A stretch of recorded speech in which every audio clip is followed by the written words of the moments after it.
بسم اللہ الرحمن الرحیم۔ السلام علیکم ورحمۃ اللہ وبرکاتہ۔ میں ہوں محمد صادق شور، آپ دیکھ رہے ہیں صادق ٹی وی یوٹیوب چینل۔ یہ تو ہم میں سے ہر کسی کو معلوم ہے کہ پڑوسیوں کے کتنے حقوق ہوتے ہیں،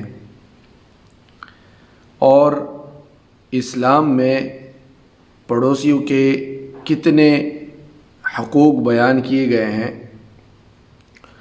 اور نبی کریم صلی اللہ علیہ وسلم نے اس کی کتنی اہمیت اور تاکید فرمائی ہے کہ حضرات صحابہ کرام رضوان اللہ علیہم اجمعین فرمایا کرتے تھے کہ نبی کریم صلی اللہ علیہ وسلم پڑوسیوں کے بارے میں اتنی فضیلتیں اور اتنے حقوق بیان کرتے ہیں کہ ہمیں یہ ڈر لگا کہ ایسا نہ ہو کہ ہمارے ساتھ ان کو وراثت میں حصہ دار نہ بنا دیں۔ یعنی ہم یہ ڈرتے تھے کہ کہیں ایسا نہ ہو کہ نبی کریم صلی اللہ علیہ وسلم یہ نہ فرما دے کہ بھئی وراثت میں بھی تمہارے پڑوسیوں کا حق ہے۔ اتنے نبی کریم صلی اللہ علیہ وسلم پڑوسیوں کے حقوق بیان فرماتے ہیں، اور فرمایا نبی کریم صلی اللہ علیہ وسلم نے بہت سے احادیث ہے، من کان یؤمن باللہ ورسولہ والیوم الآخر فلا یؤذی جارہ وَلْيُكْرِمْ ضَيْفَهُ، کہ جو اللہ اور اس کے رسول پر ایمان لاتا ہے اور جو آخرت کے دین پر ایمان رکھتا ہے تو اس کو چاہیے کہ اپنے پڑوسی کو تکلیف نہ دے۔ یعنی جو اللہ اور رسول پہ ایمان رکھے گا، آخرت کو مانے گا، آخرت پہ ایمان رکھے گا، تو وہ کبھی بھی پڑوسی کو تکلیف نہیں دے گا۔ اور اسی طرح کوئی مہمان ہے تو اس کا جو ہے اکرام کیا جائے۔ یہ تو ہم میں سے ہر کوئی سمجھتا بھی ہے اور معلوم بھی ہے، لیکن کیا آپ کو یہ معلوم ہے کہ برے پڑوسیوں سے کیسے چھٹکارا پائے؟ اگر آپ کا پڑوسی آپ کو تنگ کر رہا ہے، یا آپ کے آس پاس میں کوئی ایسے پڑوسی ہے جو کسی کو تنگ کر رہا ہے، تو اس کا حل کیا ہے؟ اور آسان سا حل کہ اس کے تنگ کرنے سے اور اس کے برائی سے چھٹکارا پانے کے لیے نبی کریم صلی اللہ علیہ وسلم نے کیا نسخہ ارشاد فرمایا؟ بہت ہی آسان نسخہ ہے۔ حضرت ابو ہریرہ رضی اللہ تعالیٰ عنہ سے روایت ہے کہ نبی کریم صلی اللہ علیہ وسلم کی خدمت میں ایک شخص حاضر ہوا اور عرض کیا، یا رسول اللہ، میرا ایک پڑوسی مجھے بہت دکھ در پہنچاتا رہتا ہے، مجھے بہت تنگ کرتا ہے۔ تو نبی کریم صلی اللہ علیہ وسلم نے فرمایا کہ جاؤ اور اپنے گھر کا سارا سامان نکال کر باہر راستے پہ رکھ دو، سڑک کے کنارے رکھ دو، گھر کے سامنے رکھ دو۔ اب اس شخص کو اتنا ہی بتایا گیا اور وہ فوراً چل پڑا اور اپنا سارا ساز و سامان گھر سے باہر نکال کر سڑک کے کنارے رکھ دیا۔ اب جو بھی وہاں سے گزرتا ہے انہوں نے کہا، بھائی کیا بات ہے، آپ نے اپنا سامان باہر نکالا ہوا ہے؟ اور جمع بھی ہوتے رہیں اور پوچھتے رہیں کہ کیا بات ہے۔ تو وہ جواب میں کہتا کہ بھائی میرا جو پڑوسی ہے وہ مجھے تکلیف دیتا ہے، دکھ درد پہنچاتا ہے، تو میں نے اس کی شکایت نبی کریم صلی اللہ علیہ وسلم سے کی، اور نبی کریم صلی اللہ علیہ وسلم نے ہی مجھے فرمایا کہ اپنا سامان نکال کر راستے پر رکھ دو، اور میں نے ایسے ہی کیا، بس اتنی سی بات ہے۔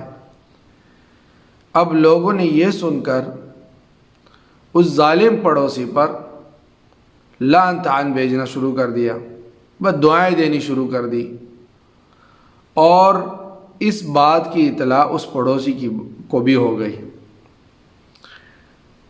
اب جب یہ اطلاع اس پڑوسی کو پہنچی تو یہ اس کے پاس آیا، اپنے پڑوسی کے پاس، اور اس سے کہا، یار چل گھر چل، سامان اندر کر دے، میں کبھی تجھے نہیں ستاؤں گا، آج کے بعد میں تجھے کبھی بھی نہیں ستاؤں گا۔ تو اس کو اسی وقت اس کا سبق حاصل ہو گیا اور اس کا درس اس کو مل گیا۔ تو یہ ہے پڑوسی کی برائی اور تکلیف سے چھٹکارا پانے کا نبوی نسخہ جو کرامت بھی ہے، اور یقیناً ہر کسی کو اپنی عزت پیاری ہوتی ہے، اور ہر کوئی یہ چاہتا ہے کہ میں لوگوں کی نظر میں اچھا دکھوں اور میں اچھا معلوم ہوں، جبکہ حقیقت میں وہ کچھ بھی ہو. ہر چور بھی یہی سمجھتا ہے کہ بھائی میں لوگوں کے سامنے اچھا دکھاؤں، ظالم بھی یہی سمجھتا ہے کہ میں لوگوں کی نظروں میں اچھا رہوں. تو اب کون نہیں چاہتا کہ میں لوگوں کی نظروں میں جو ہے اچھا نہ رہوں. تو جب ان کو یہ پتہ چلا کہ میں تو پڑوسی کو تنگ کر رہا تھا، اب ساری دنیا کو پتہ چل رہا ہے کہ بھائی یہ اس کو تنگ کر رہا ہے اور ساری مجھے برا بلا کہیں گے، تو اس سے بہتر ہے کہ میں اس کو تنگ کرنا چھوڑ دوں. تو ہر کسی کو اپنی عزت پیاری ہوتی ہے، لہٰذا پڑوسیوں کے ساتھ حسن سلوک کیجیے. اور پڑوسی کی بے شمار حقوق ہے، ہم میں سے ہر کسی کو معلوم ہے.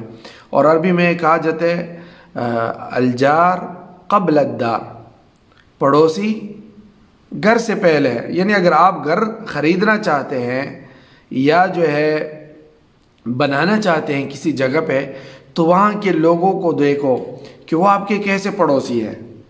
اگر اچھے پڑوسی ہے تو اس گھر کی قیمت بے شک زیادہ بھی ہو تو وہ زیادہ نہیں ہوتی.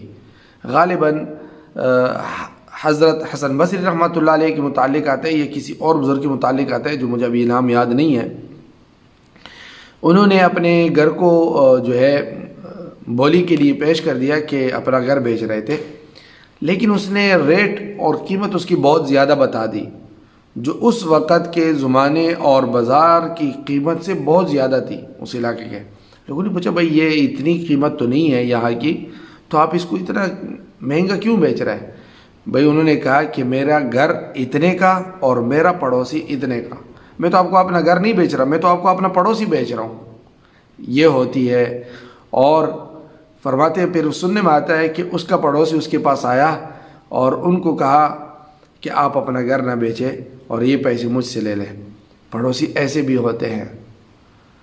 تو انہوں نے کہا کہ بھائی میں اپنے گھر کی قیمت میں نے کم رکھی ہے، میں نے اپنے پڑوسی کی قیمت زیادہ رکھی ہے. اس جیسا پڑوسی آپ کو کہاں نہیں ملے گا، کہیں نہیں ملے گا.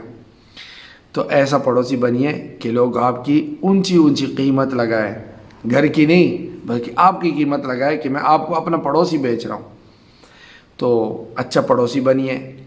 آپ جہاں پہ بھی ہیں، اپنے ملک میں ہیں، اپنے گھر میں ہیں، کسی سفر میں ہے، غربت میں ہے، یعنی باہر ہے، پردیس میں ہے، جہاں پہ بھی رہ رہا ہے. پڑوسی یہ نہیں ہوتا کہ دو گھر ایک ساتھ میں ہوں. پڑوسی یہ بھی ہوتا ہے کہ ایک کمرے میں ساتھ رہ رہے ہوں تو وہ جو کمرے میں آپ کے ساتھ ایک رہتا ہے وہ بھی آپ کا پڑوسی ہے. دکان میں جو دکان کے ساتھ ہے وہ بھی آپ کا پڑوسی ہے.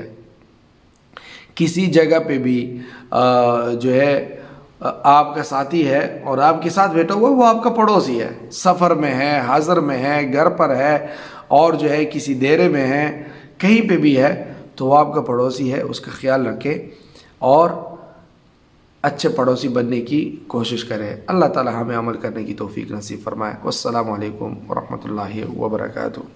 دوستو صادق ٹی وی کو سبسکرائب کرنا مت بھولیے. ویڈیو کو لائک کریں، شیئر کریں اور کمنٹ سیکشن میں اپنے رائے کا اظہار ضرور کریں.